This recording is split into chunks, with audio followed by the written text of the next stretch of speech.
นาคทัตตสูตรพูดเรื่องพระนาคทัตอยู่ณราวป่าชัดแคว้นโกศลเข้าไปยังหมู่บ้านแต่เช้าตรู่ฉันข้าวตูกลับมาหลังเที่ยงวันและในครั้งนั้นเทวดามีความอนุเคราะห์หวังดีอยากให้มีสลดตามจึงได้กล่าวข้อความกับพระนาคทัตไปว่าท่านเข้าไปยังหมู่บ้านตั้งแต่เช้าได้กลับมาในตอนบ่ายท่านเที่ยวไปเกินเวลาคลุกคลีกับชาวบ้านนานเกินไปไม่ดีหนาร่วมทุกข์ร่วมสุขราเรากล่าวว่าจะขนองสุดฤทธิ์จะพัวพันชนเหล่านั้นจนหม่นหมองไปสู่อำนาจของมัจจุราชมีกำลังขอถวายความนอบน้อมแด่พระรัตนตรัยมีพระพุทธเจ้าเป็นต้นขอถวายความเคารพพระมหาเถระพระเถรานุเถระเจ้าคณะพระสังฆาธิการทั่วโลกมีพระธรรมเสนาบดีรองเจ้าคณะภาค7วัดพระธาตุวชุเทพเป็นต้นและขออำนวยพรแด่ท่านผู้ฟังท่านผู้ชมสาธุชนพุทธบริษัททั้งหลายมีแม่เอ้ยสุติวงศ์เป็นต้นโอ้วันนี้แม่เว้ยเข้ามาแต่หัวรุ่งเลย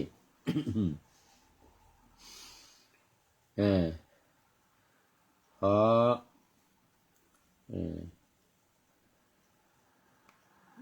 วันนี้รายการพระไตรปิฎกลอยฟ้าก็ลอยมาจากวัดพระธาตุดอยสุเทพเยอรมันเหมือนเดิมแม่เอ้ยสุติวงศ์ แต่ดีหน่อยวันนี้อากาศร้อนขึ้นมาแล้วสูงสุดนี่13 องศาต่ำสุด4 องศาเมื่อกี้นี่นะ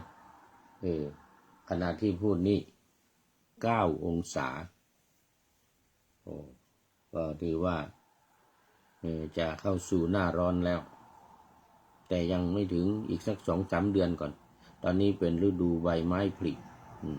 ต้นไม้ใบหญ้ากำลังจะออกใบออกดอกเขียวขึ้นมาแล้วตอนนี้เริ่มจะเขียวขึ้นมาเพราะเป็นฤดูกาลเขาฤดูหนาวจะหมดละ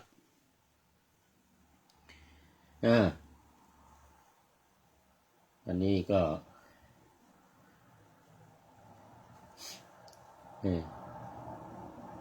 มาสู่เนื้อหาสาระของพระไตรปิฎกกันเลยดีกว่าแม่เอ้ยโอ้วันนี้แม่เอ้ยนี่ยังไม่นอน4 ทุ่มโอ้4 ทุ่มแล้วนะ4 ทุ่มแล้วที่เมืองไทยนะแต่ที่นี่กำลังบ่าย4 โมงโอ้เกือบ5แล้ว5 โมงแล้วก็วันนี้ขึ้นสูตรใหม่นาคทัตตสูตรนาคทัตตสูตรซึ่งเป็นสูตรที่ว่าด้วยพระนาคทัตตะท่านพระนาคทัตตะเนี่ยก็ ตื่นเช้ามาก็เข้าไปเรียกว่าเข้าไปในหมู่บ้านบิณฑบาตแต่ว่ากลับมาตอนบ่ายสายทีนี้ก็เทวดาที่อยู่ในป่าอยู่ในราวป่าในแคว้นโกศลก็มีความสงสารคิดจะอนุเคราะห์เห็นว่าเข้าไปในหมู่บ้านนานตั้งแต่เช้าแล้วกลับมาตอนบ่ายตอนหลังเที่ยงวัน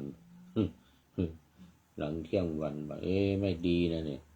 จะต้องทำให้ท่านนี่มีความสลดใจแล้วก็เลิกในการ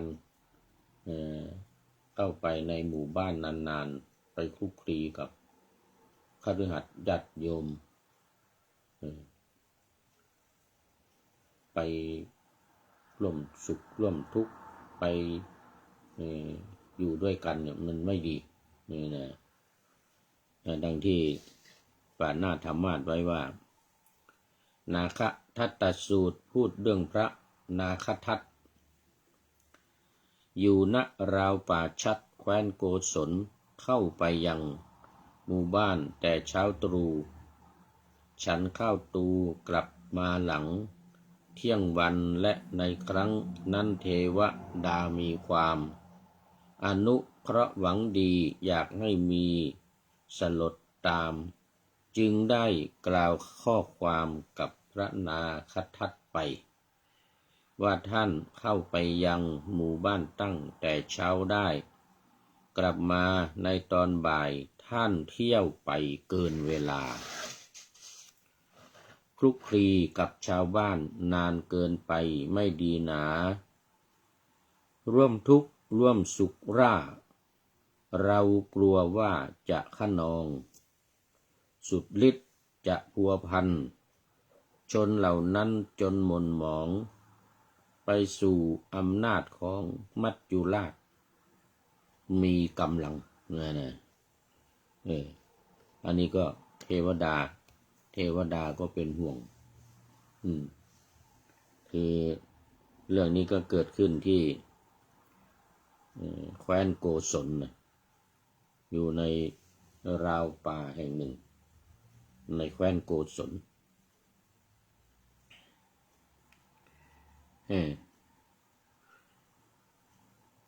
สมัยที่พระนาคทัตตะเนี่ยเข้าไปในหมู่บ้านแต่เช้าและกลับมาหลังเที่ยงวัน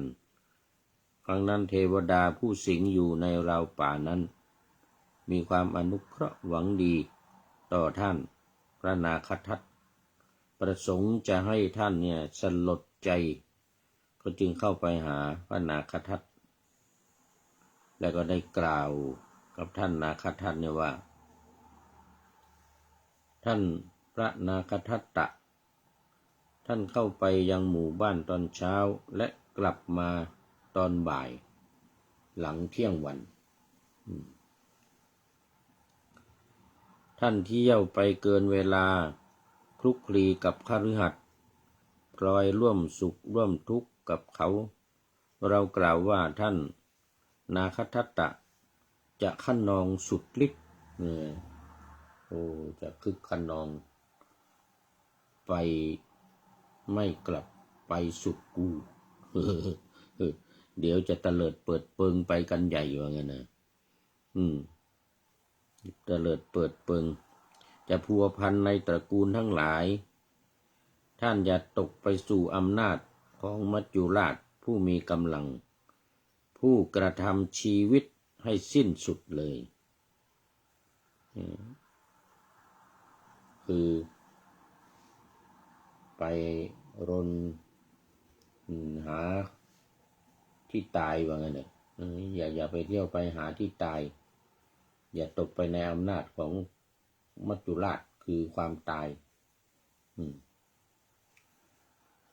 เพราะว่าการเข้าไปอยู่คลุกคลีกับหมู่คณะเนี่ยมันเป็นสิ่งที่ไม่ดีตามหลักหรือกฎเหล็กของการปฏิบัติธรรมนี่นะไม่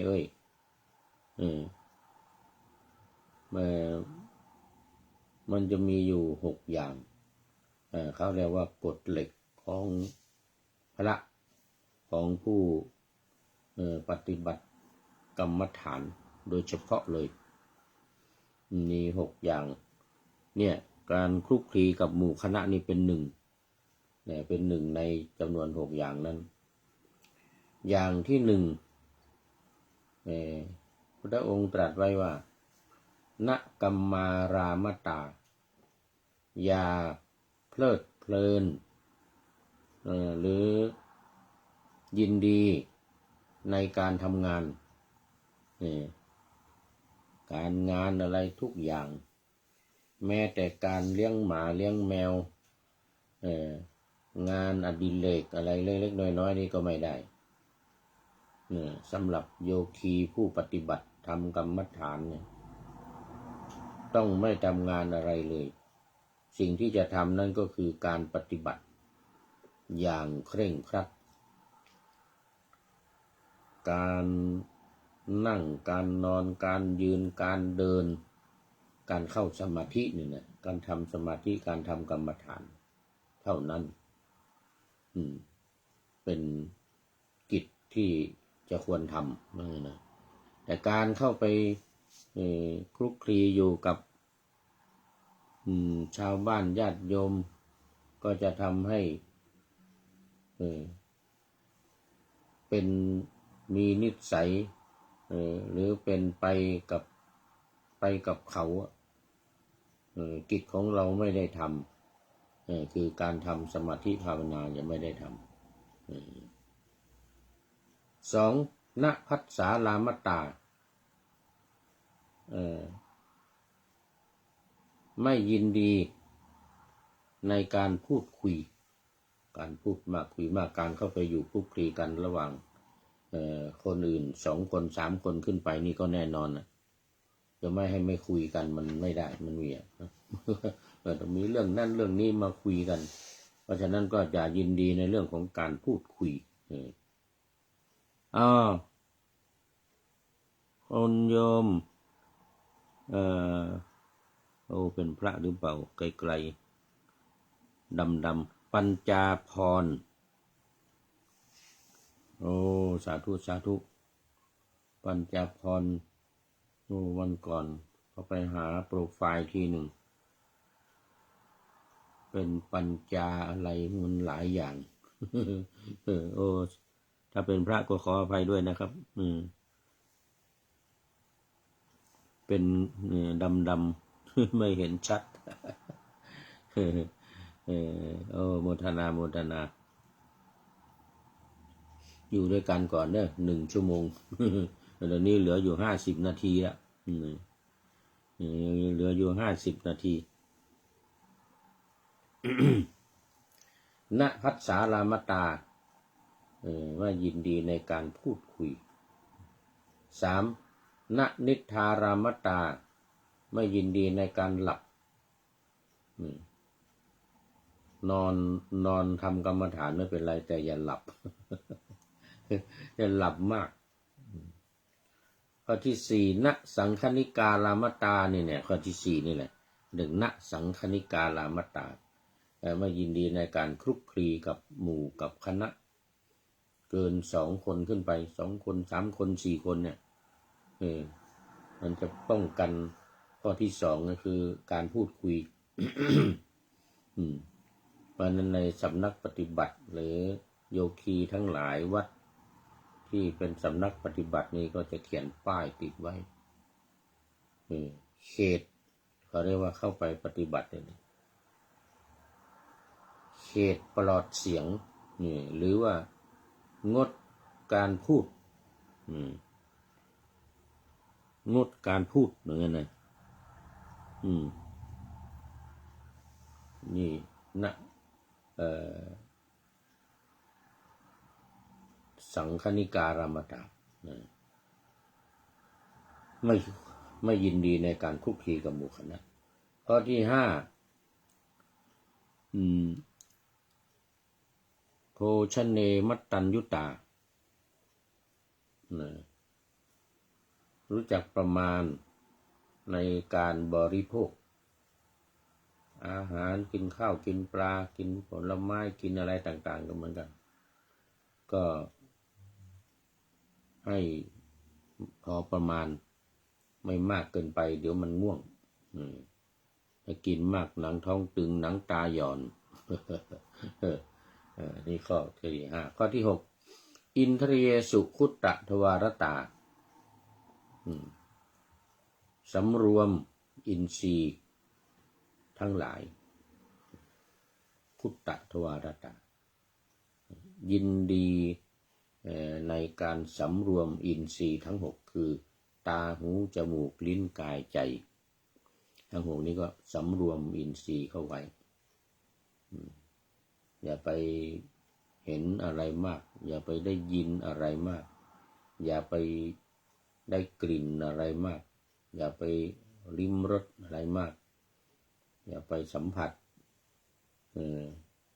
อะไรมากทางกายแล้วก็อย่าไปคิดมากทางใจนี่อันนี้เรียกว่าอินทรียสุขุตตะทวารตาสำหรับโยคีผู้ปฏิบัติโดยเฉพาะนี่ก็มีอยู่ข้อหนึ่งที่ท่านพระนาคทัตตะเนี่ยเข้าไปคลุกคลีในบ้านนานเกินไปตั้งแต่เช้าแล้วกลับมาตอนบ่ายเย็นมาตอนบ่ายเย็นไม่รู้ไปทำอะไรนะแล้วนี่คาดหมายหรือก็คาดคะเนว่าโอ้เนี่ยไปคลุกคลีกับ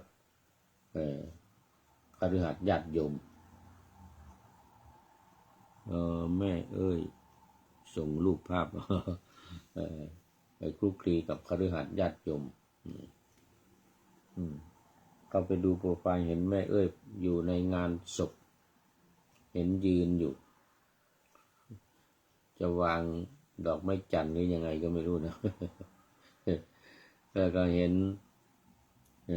ครูอ้วนเห็นครูอ้วนอยู่ถ้าจะไปเป็นพิธีกรในงานขาวดำในรูปภาพของเฟซของแม่เอ้ย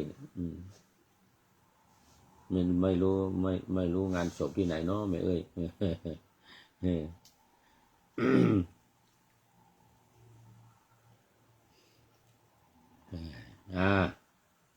จบไป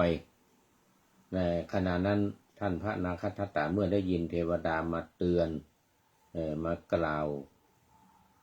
เพื่อที่จะให้สลดใจเนี่ยท่านก็นึกขึ้นมาได้ก็เกิดความสลดใจเลิกทำเลิกไปในหมู่บ้านนานๆอยู่แต่ที่อยู่แต่ในวัดอยู่แต่ที่พักกลางวันในราวป่าอันนี้ก็จะทำให้ได้ทำความเพียรได้ปฏิบัติศีลธรรมกรรมฐานกันมากๆอยู่คนเดียวอย่างว่า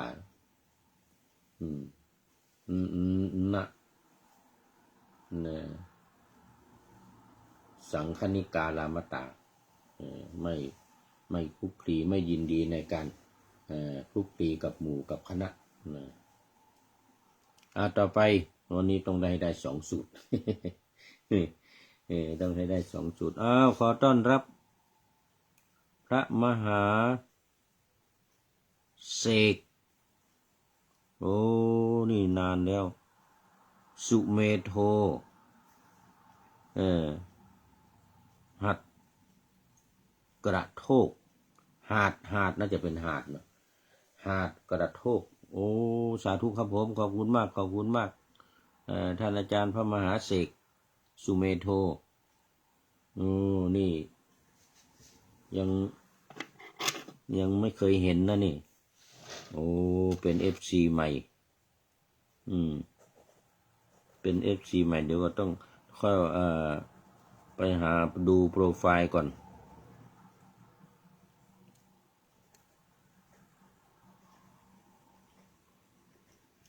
เออพระมหาเสกสุเมโธโอ้สาธุสาธุครับเออ ขอบคุณมากขอบคุณมากอ้าวตอนนี้เป็นสูตรที่สองแต่ในที่นี้เป็นสูตรที่8เนี่ย สูตรที่8ในสคาทวัคสังยุตตนิกายพระสูตรตันตปิฎกเล่มที่15แล้วก็ข้อที่228หน้าที่329เนี่ย329แต่นั้น328นี่228 329ข้อที่228กุลครณีสูตร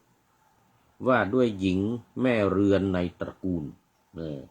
กุลครณีสูตรว่าด้วยหญิงแม่เรือนหญิงเจ้าเรือนหญิงผู้เป็นแม่บ้าน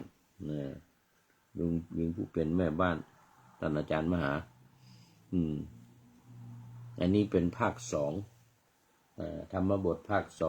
2นั่นนะท่านอาจารย์มหาก็ผ่านมาหมดแล้ว ผ่านมาหมดแล้วโอ้เดี๋ยวเป็นพระไตรปิฎกขออภัย ไตรปิฎกอันนั้นรายการธรรมทัศน์ธรรมบทภาค2อันนี้เป็นพระไตรปิฎกสูตรที่8สมัยหนึ่งภิกษุรูปหนึ่งอยู่หน้าราวป่าแห่งหนึ่งแคว้นโกศลสมัยนั้นภิกษุนั้นไปอยู่คลุกคลี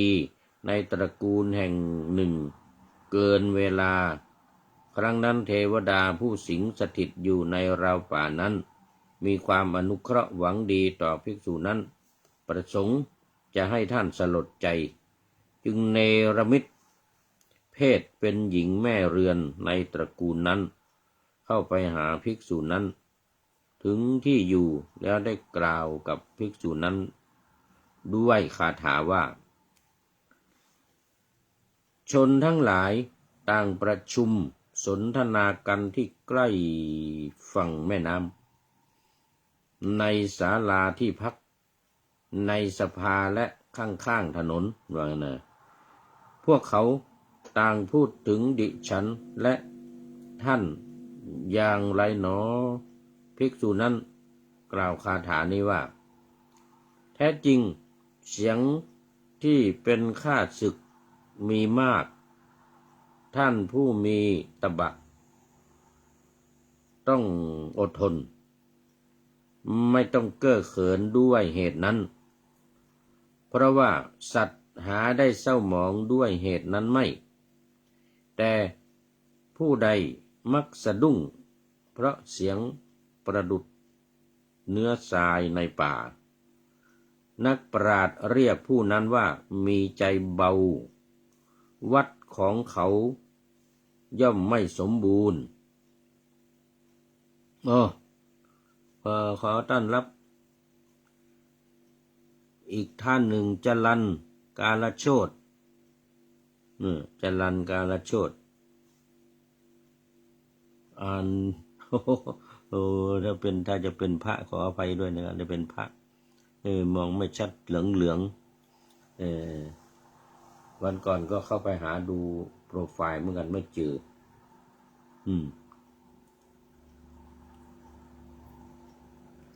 ถ้าเป็นพระก็ขออภัยด้วยนะครับจรัญกาลโชตินะหรือเจอแล้วมันไม่จำ ขอไปท่านอาจารย์มหาท่านอาจารย์มหาเสก คือเทวดาก็เห็นเข้าไปคลุกคลีอยู่ในบ้านนานเกินไปเข้าไปอยู่ที่ในบ้านของญาติโยมเป็นหญิงแม่เรือนอยู่ในบ้านก็เลยในละมิตตัวเองเนี่ยเป็นแม่บ้านคนนั้นแม่เรือนคนนั้นที่ ที่พระไปพระภิกษุรูปหนึ่งที่เข้าไปคลุกคลีอยู่ด้วยแต่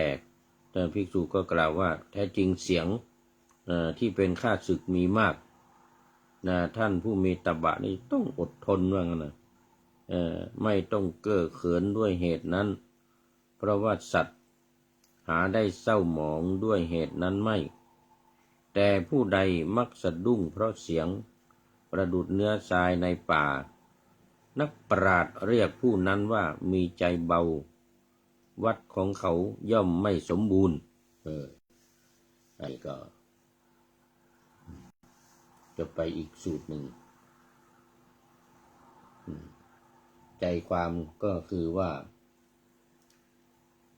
การจะคลุกคลีกับใครคนใดคนหนึ่งอยู่ที่ไหนจะมีข้าศึกที่เป็นทำให้สะดุ้งหวาดกลัวหรือทำให้ตกใจมีมากมีจำนวนมากสิ่งที่จะต้องระมัดระวังนั่นก็คืออย่าไปหวั่นไหวในเสียงทั้งหลายอย่าไปเก้อเขินต่อเสียงทั้งหลายเหล่านั้นนั่นก็คือการสำรวมนี่เองในกฎของโยคีข้อที่6ข้อสุดท้าย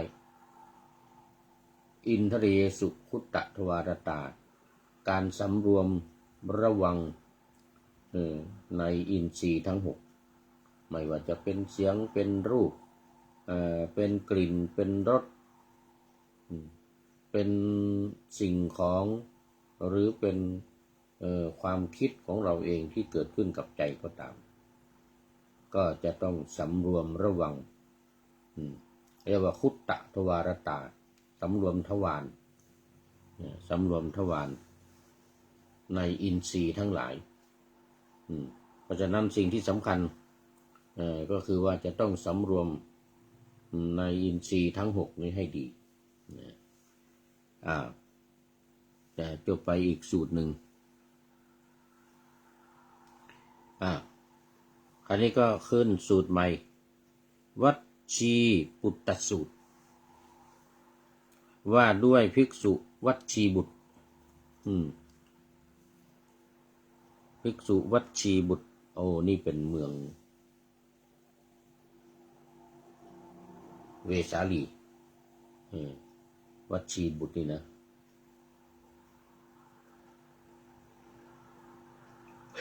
ขอไป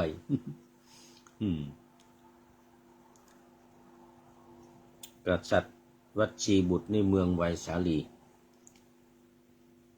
สมัยหนึ่งภิกษุวัชชีบุตรรูปหนึ่งอยู่ณราวป่าแห่งหนึ่งเขตกรุงเวสาลีสมัยนั้นในกรุงเวสาลีได้มีการละเล่นมหรสพตลอดทั้งคืนครั้งนั้นภิกษุนั้นได้ฟังเสียงดนตรีที่บุคคลบรรเลงก้องกังวานอยู่ในกรุงเวสาลีคร่ำครวญอยู่ได้กล่าวคาถานี้ว่าในเวลานั้นเราอยู่ในป่าคนเดียวดุจท่อนไม้ที่เขาทิ้งไว้ในป่าฉะนั้นใครหนอจะเลวกว่าเราในราตรีเช่นนี้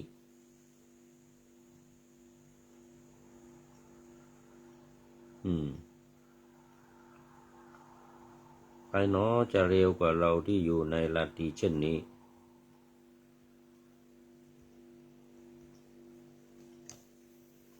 อันนี้หมด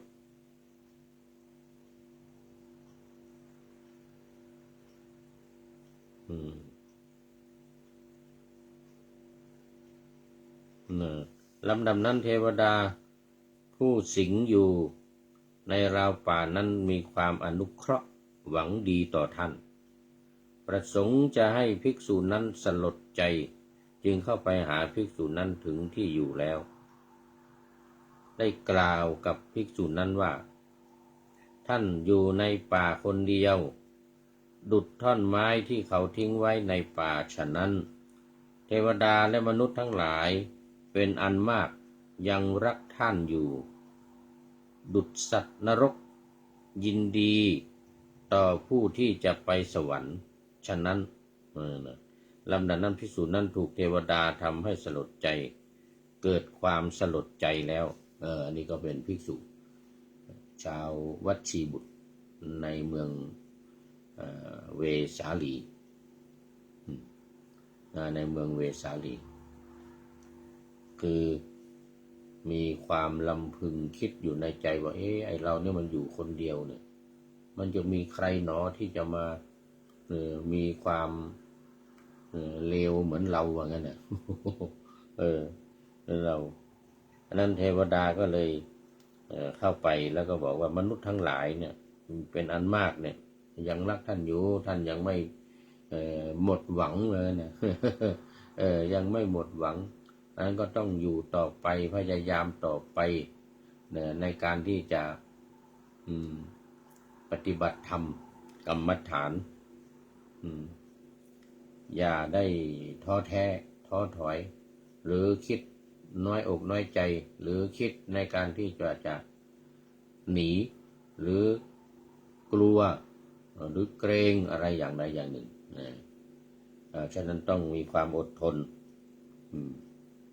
ไม่มีไม่ใช่ว่าคนจะทิ้งท่านให้อยู่คนเดียวเดียวดายโดดเดียวดายยังมีคนรักอยู่เหมือนกับสัตว์นรกเนี่ยยินดีต่อผู้ที่จะไปสวรรค์เหมือนกันนะหมู่ที่อยู่ในนรกนั้นได้รับความเดือดร้อนได้รับความลำบากใครที่จะพ้นจากเขตนรกแล้วไปสู่สวรรค์คนอื่นๆก็ดีใจสัตว์อื่นๆก็ดีใจว่าโอ้นี่จะได้พ้นจากทุกข์แล้วไปสู่ที่สุขไปสู่ที่ดีนั้นท่านก็แม้จะอยู่ในราวป่าอยู่คนเดียวก็ต้องนึกรำพึงในใจอยู่ว่าโอ้ไม่ใช่อยู่คนเดียวนะยังไม่ใช่ว่ามีไม่ไร้เพื่อนไร้ฝูงนะยังมีคนที่คอยเอาใจใส่ดูแลคอยรับรองป้องกันอยู่ยังมีคนรักอยู่พูดง่ายๆยังมีคนรักอยู่ก็เป็นกำลังใจเป็นกำลังใจให้อย่าได้ท้อถอยต้องอยู่ต่อไปอยู่ต่อไป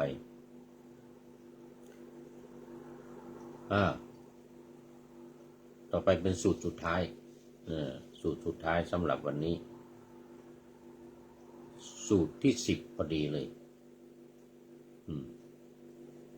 สัจชายสูตรสัจชายสูตรนี้ก็ว่าด้วยภิกษุผู้ที่สาธยายธรรม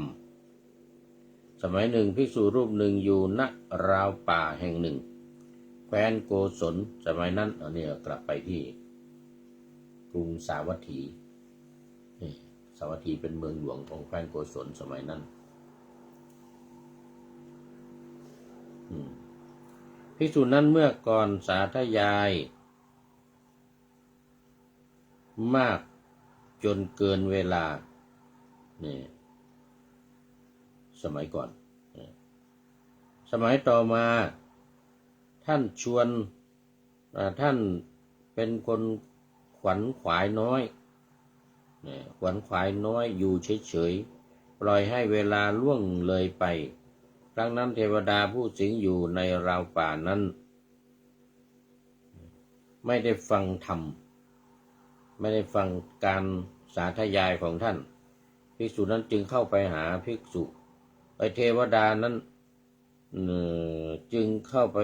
หาภิกษุนั้นหมายความว่าไงในราวป่าไม่ได้ฟังธรรมของภิกษุนั้นจึงเข้าไปหาถึงที่อยู่แล้วได้กล่าวกับภิกษุนั้นด้วยคาถาว่าภิกษุเพราะเหตุไรท่านเมื่ออยู่ร่วมกับภิกษุทั้งหลายจึงไม่สาธยายบทแห่งธรรมพระบุคคลฟังธรรมแล้วย่อมเลื่อมใสและสรรเสริญในปัจจุบันภิกษุนั้นก็ได้กล่าวคาถาตอบบอกว่าความพอใจในบทแห่งธรรมทั้งหลายได้มีแล้วในการก่อนจนถึงเวลาที่เรามาอยู่ร่วมกับภิกษุทั้งหลาย กับบุคคลผู้ปราศจากราคะ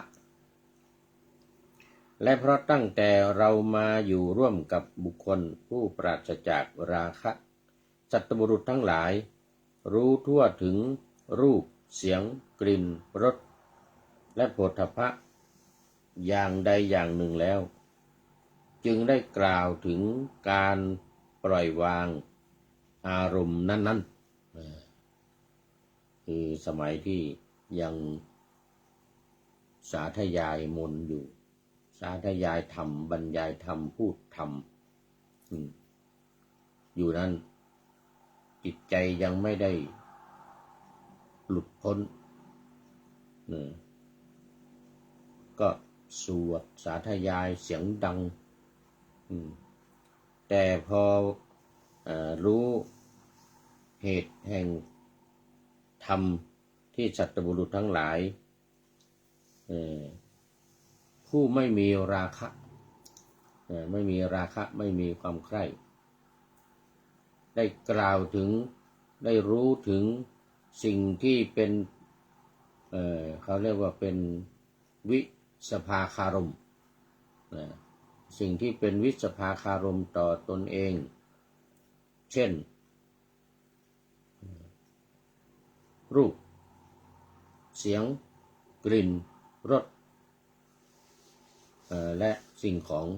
ที่มากระทบกายว่าสิ่งนี้นะมันเป็นอารมณ์ที่ผิดแผกแตกต่างไปสำรวมในอินทรีย์ทั้งหลายดีแล้วการสาธยายดังๆการพูดดังๆการสาธยายธรรมก็เลยหยุดไป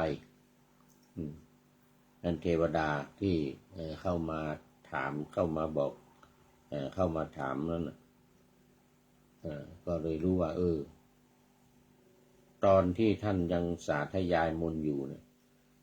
ท่านยังไม่หมดกิเลสอาสวะทั้งหลายแต่ว่ามาบัดนี้ท่านเป็นผู้ที่ได้รู้ทั่วถึงธรรมได้มีความสำรวม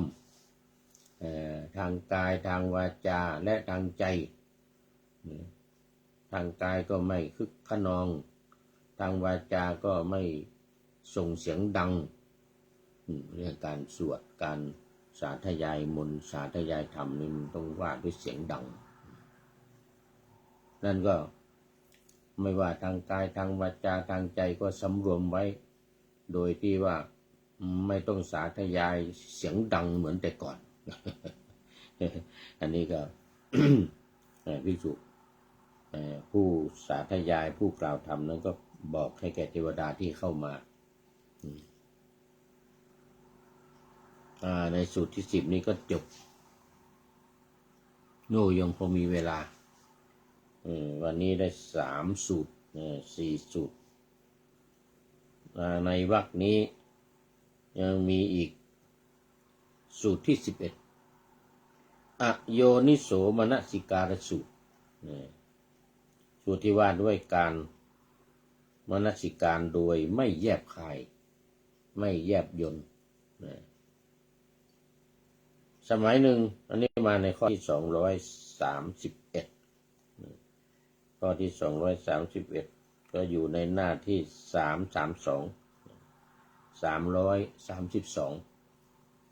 อันนี้พระไตรปิฎกฉบับมหาจุฬานะ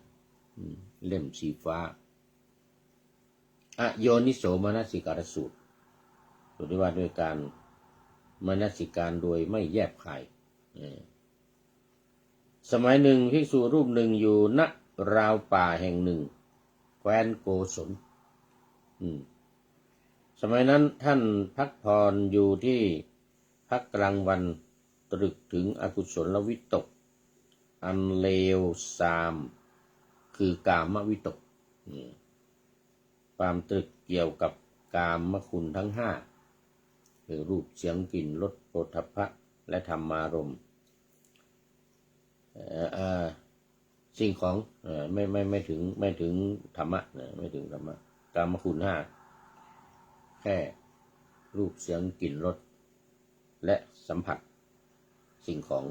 ครั้งนั้นเทวดาผู้สิงสถิตอยู่ในราวป่านั้นก็มีความอนุเคราะห์หวังดีต่อท่านภิกษุนั้นประสงค์จะให้ภิกษุนั้นสลดใจจึงเข้าไปหาภิกษุนั้นถึงที่อยู่แล้วได้กล่าวกับภิกษุนั้นด้วยคาถาว่า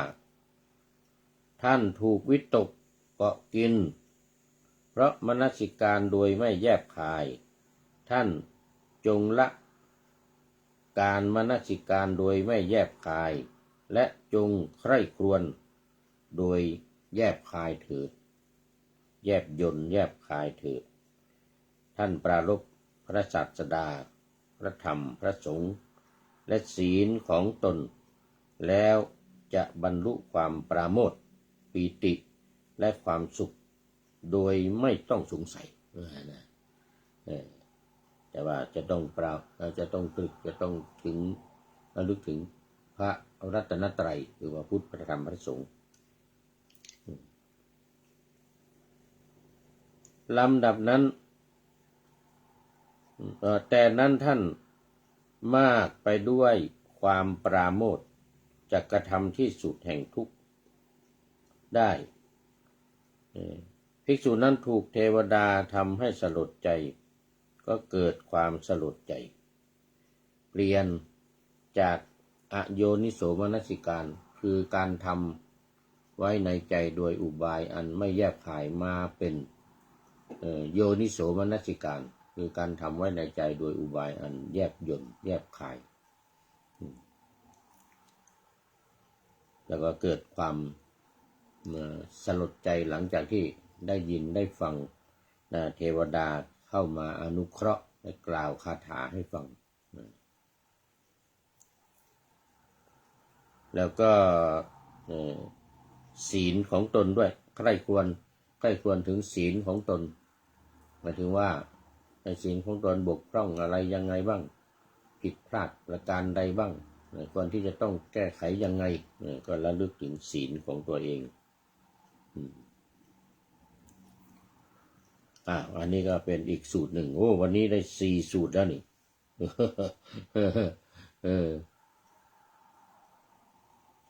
FC ทั้งหลายก็เริ่มจะหลับนะผู้พูดก็จะเกิดความเหงาขึ้นมาบ้างแล้วท่านอาจารย์มหาเสกท่านโยมจรัญกาลโชติจรัญกาลโชติสูตรที่11จบน่าจะมีอีกสูตรหนึ่งเป็นสูตรสุดท้ายเพราะว่ามันยังอยู่ในป่าวณสังยุตในสขาทวรรคนี่นะมีสูตรที่12 13ด้วยสูตรที่12นี่มัชชัน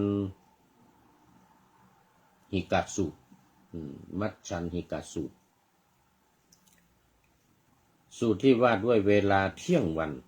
มัชชะแปลว่าครึ่งกลางเที่ยงวันนะสมัยหนึ่งภิกษุรูปหนึ่งอยู่ณราวป่าแห่งหนึ่งแคว้นโกศลครั้งนั้นเทวดาผู้สิงสถิตอยู่ในราวป่านั้นเข้าไปหาภิกษุนั้นถึงที่อยู่และได้กล่าวคาถานี้ในสำนักของพระผู้มีพระภาคว่าฝูงนกพากันร้อนอยู่ในเวลาเที่ยงวันเลยนะร้อนอยู่ในเวลาเที่ยงวันป่าใหญ่ส่งเสียงประหนึ่งว่าครวญครางอยู่เสียงครวญครางแห่งป่าใหญ่นั้นปรากฏเป็นสิ่งที่น่ากลัวแก่ข้าพเจ้า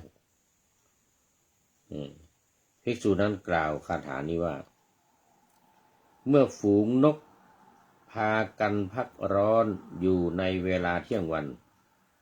ป่าใหญ่ส่งเสียงประหนึ่งว่าครวญครางอยู่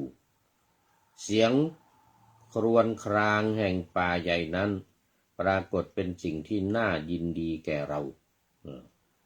คนหนึ่งว่าน่ายินดีคนหนึ่งว่าน่ากลัวคนหนึ่งว่าน่ากลัว อืม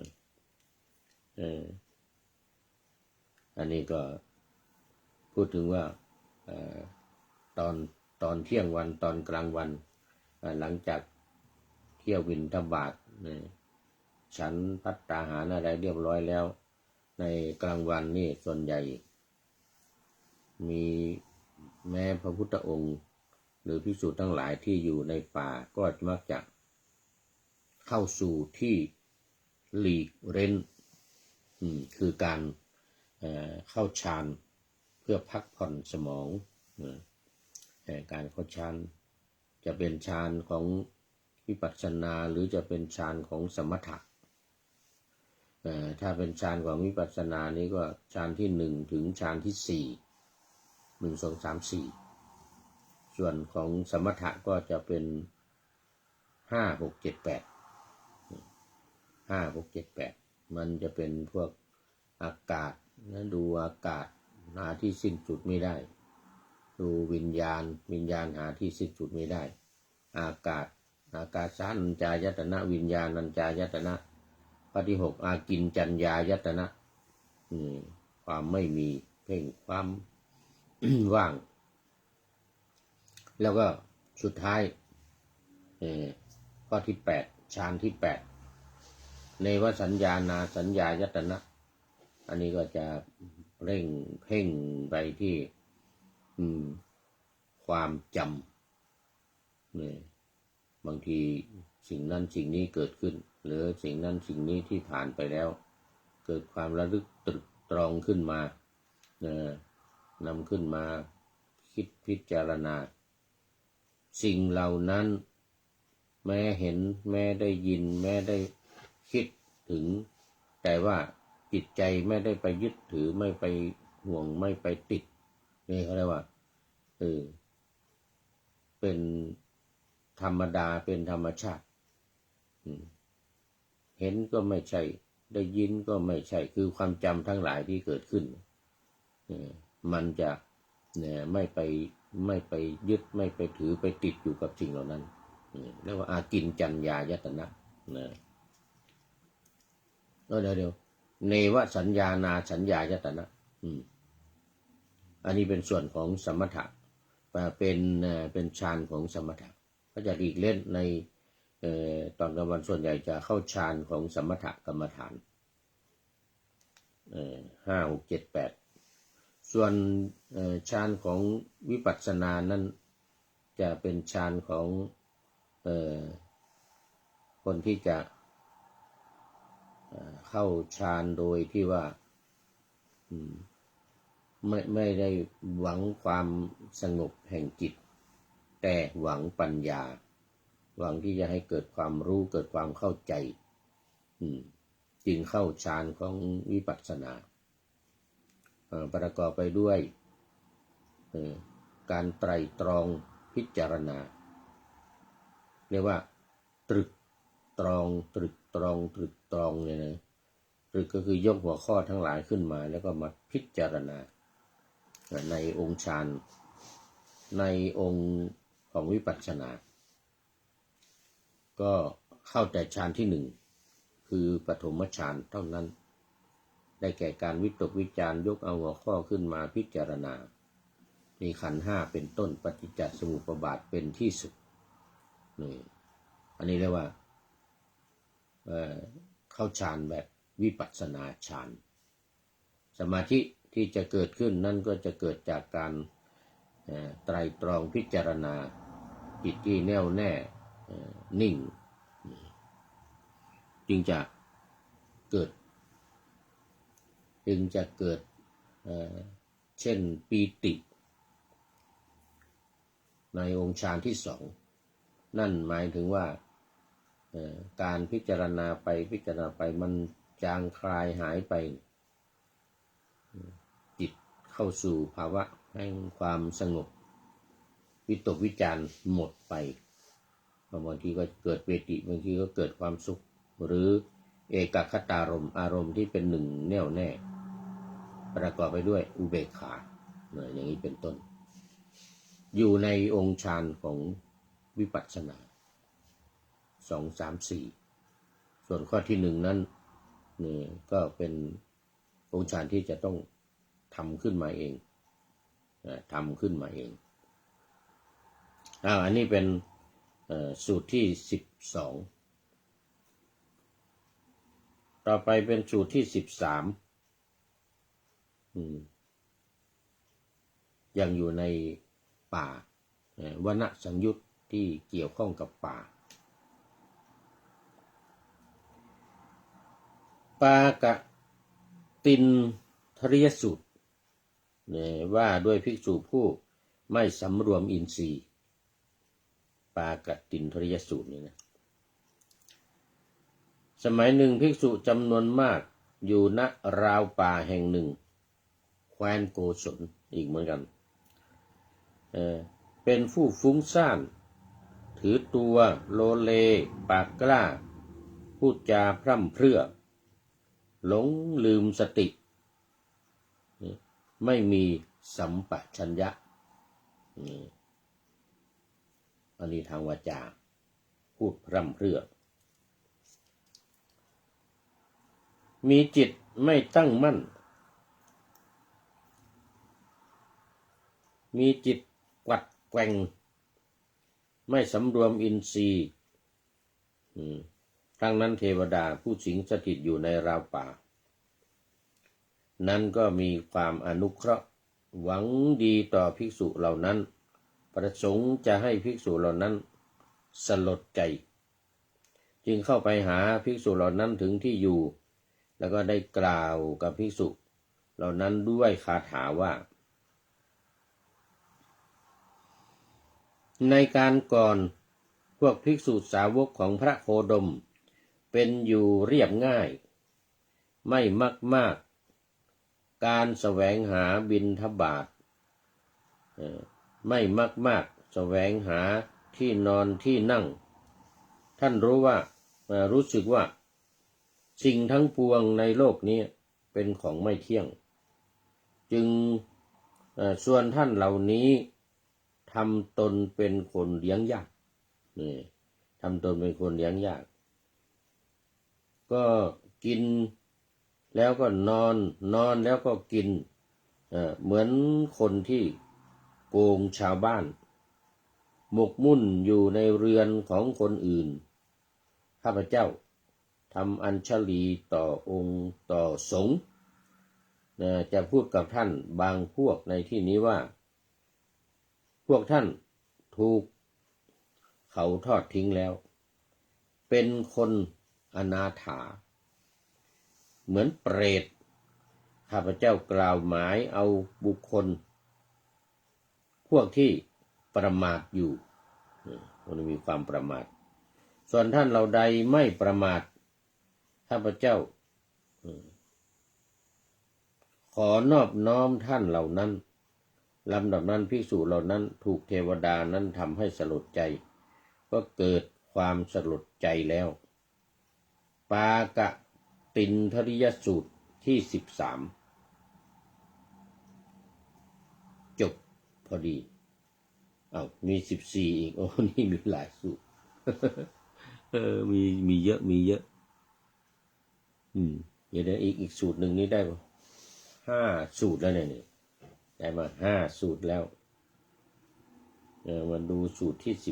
14ดูก่อนดูสูตรที่14ก่อนปทุม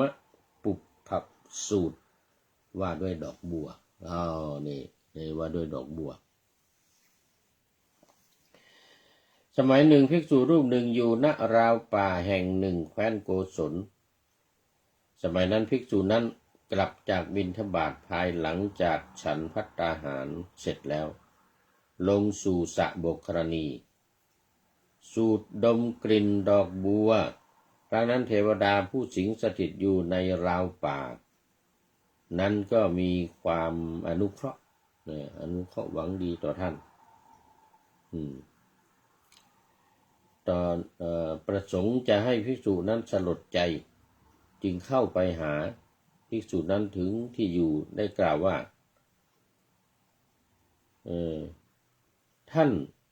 สูดดมกลิ่นบัวที่เกิดในน้ำ ซึ่งใครๆไม่ได้ถวายแล้วนี้เป็นองค์อันหนึ่งแห่งความเป็นขโมยท่านผู้มีทุกข์ท่านเป็นผู้ขโมยกลิ่นภิกษุนั้นได้กล่าวด้วยคาถาว่าเราไม่ได้นำไปเราไม่ได้หัก เพียงแต่ไปคอยดมดูมันไม่ได้เอาดอกไม่ได้เอากลิ่นไปไม่ได้เอาดอกไปเหมือนกันนะไม่ได้หักไม่ได้กดเราเพียงแต่ดมกลิ่นดอกบัวที่เกิดในน้ำ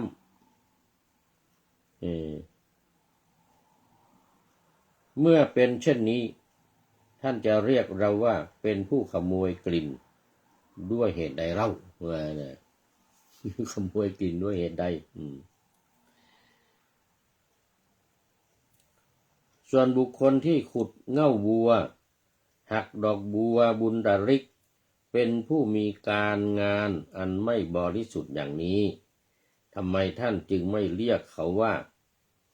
เป็นขโมยเล่าเอา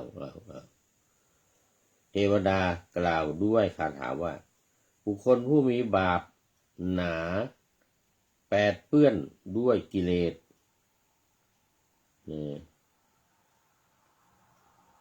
แปดเปื้อนด้วยกิเลสมีราคะเป็นต้นเหตุเราไม่พูดถึงคนนั้น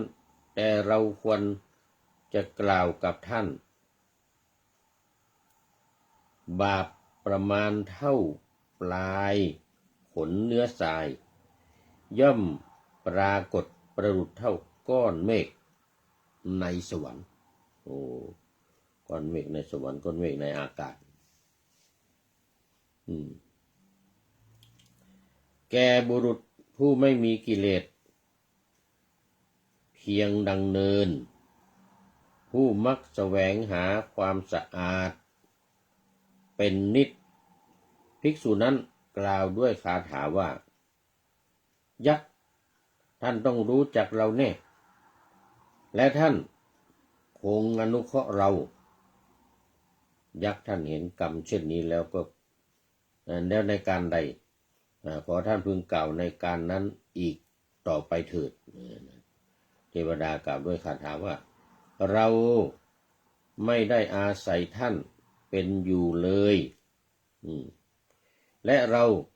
ก็ไม่ได้มีความเจริญเพราะท่านภิกษุท่านนั่นแหละพึงไปสู่สุคติ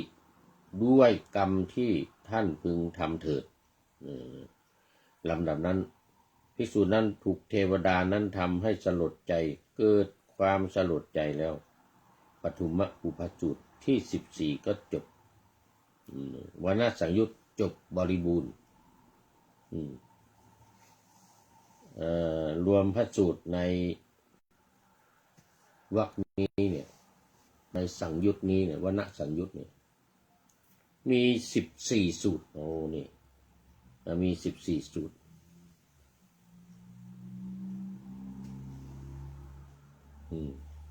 มีวิเวกสูตรเป็นต้นแล้วก็ปฐุมอุปสูตรเป็นที่สุดดูไปดูมาหมดเวลาหมดเวลาพอดีรวมสูตรในมณสังยุตเนี่ยมีถึง14สูตรด้วยกันจบละมณสังยุตวันนี้จบแล้วก็หมดเวลาพอดีท่าน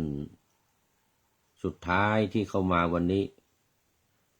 สมาภาปัญญานันทีสาธุสาธุสมาภาปัญญานันทีเป็นภิกษุณีหรือเปล่าเนี่ยเป็นแม่ชี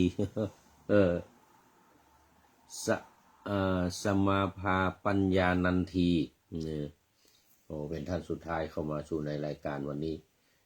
โมทนาเป็นอย่างยิ่ง ขอนำรายการนำพระไตรปิฎกลอยฟ้าไปจากผู้ฟังทั้งหลายในโลกล่าวันต่อไปจะได้จรย้อนกลับมาสู่สถานีใหม่ให้ท่านฟัง อย่าลืมเปิดวิทยุหรือเครื่องรับ โทรศัพท์โมบายคอมพิวเตอร์ผัง YouTube เฟซเพจไลน์ให้ดังๆเพื่อชมฟังรายการวันต่อไปขอทุกท่านมีความสุขทุกคืนวันนำธรรมะประกอบการงานทั้งหลายเช่นขยันทำงานทางวาจากายใจขวนขวายกิจการงานนานาเสียสละพละทรัพย์นับมากน้อยไม่ให้ล้านก็ให้ร้อยไม่ด้อยผลเอื้อคนรวยช่วยคนยากฝากคนจนให้ทุกคนเท่ากันมาตรฐานเดียวขอเจริญพร